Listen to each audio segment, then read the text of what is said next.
So let's talk about the Coolaroo exterior roller shade. I have the color walnut.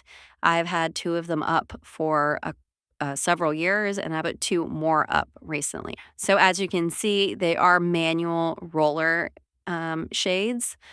My only complaint about this product is in the roller mechanism. I just wish that they would have made this a little bit longer. I'm 5'11", I'm quite tall, and it's still too tall for me.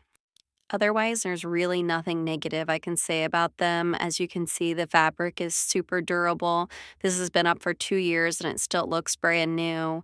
It blocks the sun so well. And as you can see here, this is how you connect it. So you install these hooks at the bottom, and then it has these bungee cords, and you secure the bungee cord ball into the hook, and then you can tighten it a little bit so that it's really taut. It's very secure that way. Installation was very straightforward. As you can see, it just has a bracket for each end. You just install those with a couple of screws, and then you put the rod in. Here's a view from inside the porch so you can see how well they block the sun.